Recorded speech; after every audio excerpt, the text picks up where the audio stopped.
Radio Ugh. Here we go again. Good evening, gentle listeners. I am your host, Anna Broadbent, and you're listening to Radio Ugh. Ever had one of those days where everything you do feels like incredibly hard work? Like you're functioning at half speed or even less than, and everything is just far more difficult than it has any right to be. Kind of like you're walking through a swimming pool full of molasses.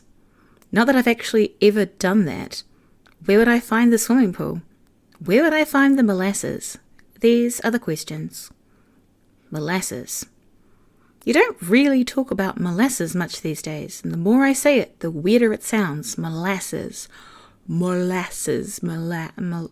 For those of you at home thinking, Anna, I don't even know what molasses are, think golden syrup.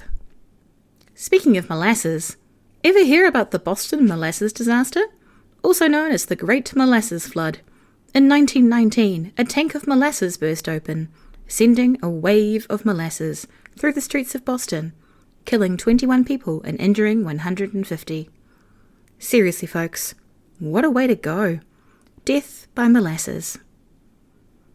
The thing about molasses is that they're 40% more dense than water, so they have a whole lot of potential energy. So there's a tank with 12,000 tons of molasses. A lot of molasses. A lot of potential energy. As a result, it creates a wave of molasses that's 8 meters high at its peak. 8 meters! That's like 4 tall people.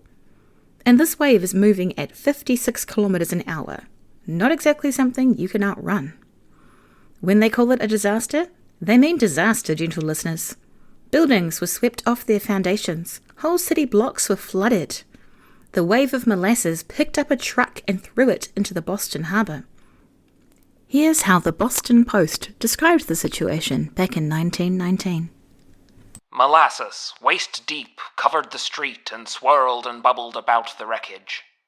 Here and there struggled a form, whether it was animal or human being was impossible to tell.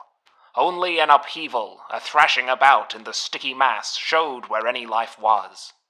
Horses died like so many flies on sticky flypaper. The more they struggled, the deeper in the mess they were ensnared. Human beings, men and women, suffered likewise. I think about the Great Molasses Flood more than I should, because it's weird and it's interesting, and I like hearing about disasters that don't involve me. I also like to picture people who have wronged me, waist deep in molasses. Speaking of people who have wronged me, I'll be talking with local businessman Andrew James O'Sullivan from O'Sullivan Real Estate later in the program. Fun fact, our Year 11 English teacher tried to partner us up to read the balcony scene from Romeo and Juliet. In protest, Andy jumped out a window. And now he sells houses. Look at it this way. At least we can safely say he knows what a window is. Let's kick things off with some sweet tunes. Sweet like molasses. Or maybe even sweet and sour pork. I'm Anna Broadbent, and you're listening to Radio Ugh. Out in the city, it's warm and it's bright. Head to a bar on a hot summer night. Talk to strangers.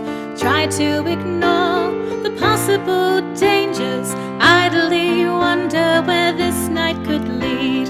Suddenly realize there's something I need. Feeling queasy. Leave to locate something tasty and greasy.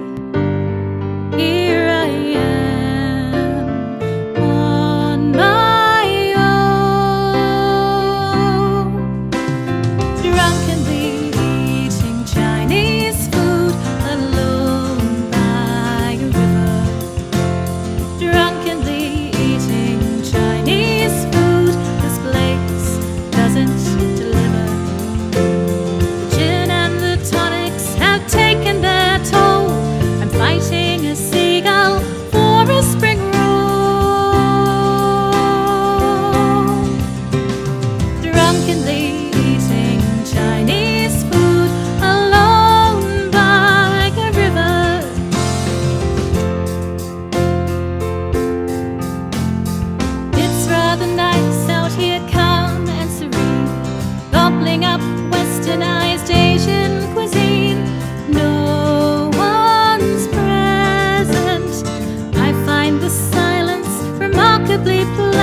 doesn't deliver.